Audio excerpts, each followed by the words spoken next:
ایک موقع پہ آقا علیہ السلام فرماتے ہیں ایک مسلمان کا دوسرے مسلمان پر چند حق بنتے ہیں، ان میں سے ایک حق یہ ہے اگر مسلمان بھائی بیمار پڑ جائے تو اس کی عیادت کے لیے جائے، پرسا کے لیے جائے، عیادت کرنے کے لیے جائے، اس کو دیکھنے کے لیے جائے۔ بیماروں کو دیکھنے جانا یہ آقا دو جہاں صلی اللہ علیہ وسلم کی سنت کریمہ ہے، صحابہ بھی جایا کرتے رہے۔ اس کے بعد حضور نے فرمایا اور اس کے ساتھ ساتھ اگر اس کا انتقال ہو جائے تو اس کے جنازے کی نماز میں جانا۔ لیکن یہاں پر ایک بات بتاتا چلوں، حضور نے کیا فرمایا؟ ایمان والوں کا، ایمان والے پہ جو حق بنتا ہے تو ایمان والے کا جب انتقال ہوگا تب اس کے جنازے میں جائیں گے۔ اگر بے ایمان کا انتقال ہو جائے، چاہے وہ کھلا کافر ہو اور چاہے وہ ایمان سے پھر گیا ہو، کھلا جو کافر ہوتا ہے اس کو کافر مجاہر کہا جاتا ہے، اور جو اسلام لانے کے بعد اسلام کی تعلیمات سے آشنا ہے پھر بھی وہ مرتد ہو جائے، اسلام سے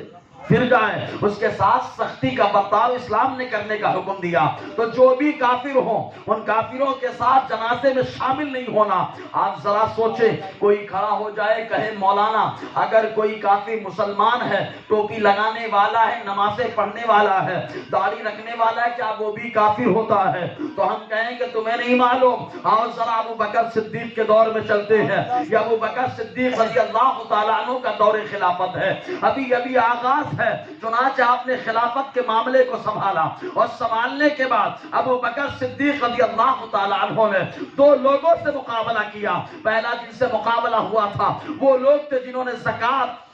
دینے سے انکار کر دیا تھا، اور یہ کہا کہ اللہ تبارک و تعالی قرآن مقدس میں ارشاد فرماتا ہے خود من اموالہم صدقہ، اے محبوب صلی اللہ علیہ وسلم ان ایمان والوں کے مال سے زکوٰۃ آپ لیں۔ تو ان لوگوں نے کہا اللہ تبارک و تعالی نے اپنے محبوب کو حکم دیا تھا، جب محبوب پردہ فرما گئے اب زکوٰۃ فرض نہ رہی، ابو بکر صدیق نے فرمایا جو لوگ زکوٰۃ کی فرضیت کا انکار کریں گے ان سے میں جہاد کروں گا۔ میں آپ سے پوچھنا چاہتا ہوں پیارے ذرا بتاؤ، اگر کوئی ایک چیز کا انکار کر رہا ہے کیا اس سے جہاد کیا جائے گا؟ نماز تو وہ پڑھ رہا ہے، قرآن کی تلاوت وہ کر رہا ہے، حج اور زکوٰۃ کا قائل، حج اور روزے کا قائل وہ ہے، خالی انکار اس بات کا کیا ہے کہ میں زکوٰۃ نہیں دوں گا، اس لیے کہ زکوٰۃ لینے کا حکم اللہ تبارک و تعالیٰ نے صرف اللہ کے رسول صلی اللہ علیہ وسلم کو خود اللہ تعالیٰ نے دیا ہے۔ جب اللہ کے رسول پردہ فرما گئے اب زکوٰۃ کا معاملہ نہ رہا تو ابو بکر صدیق بتائیں گے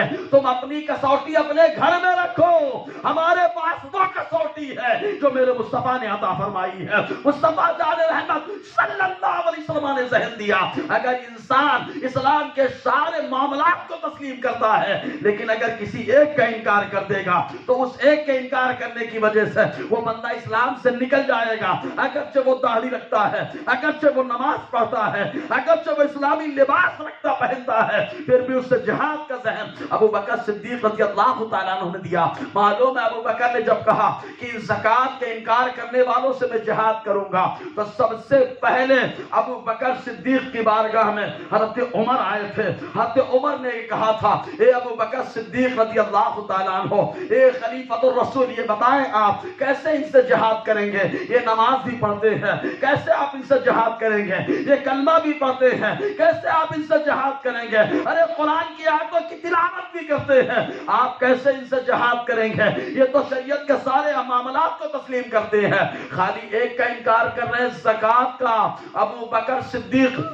نے ارشاد فرمایا مصطفیٰ نے یہی تو فرمایا ہے میں لوگوں سے جہاد کرتا رہوں گا یہاں تک کہ وہ لوگ کلمہ پڑھ لیں، مگر جب اس شریعت اور اسلام کا حق آ جائے گا تو معاملہ ان کا کلیئر ہو جائے گا کہ یہ اسلام کا انکار کرنے والے ہیں۔ ابو بکر صدیق نے دلائل کے ذریعے سے سب سے پہلے جن کو مطمئن کیا تھا وہ عمر رضی اللہ تعالیٰ عنہ ہے، اور ایسے مطمئن ہو گئے کہ وہ خود میدان کارزار میں ابو بکر کے ساتھ اترنے کے لیے تیار تھے۔ اب اگر کوئی آ رہا ہے تو ابو بکر بھی سمجھا رہے ہیں، عمر بھی سمجھا رہے ہیں۔ اب ذرا دیکھو اللہ تبارک و تعالیٰ نے اپنی مخلوق کے اندر مصطفیٰ کا جو نائب بنایا ہے وہ نائب ابو بکر کو بنایا ہے، وہ نائب عمر کو بنایا ہے۔ عمر کا تیور بتا رہا ہے کہ جو ایک چیز کا انکار کر دے گا وہ اسلام سے نکل جائے گا۔ ارے یہی پیغام تو بریلی والوں کا بھی ہے کہ دنیا کی ساری چیزوں کو مانتا ہے انسان، اسلام کی تمام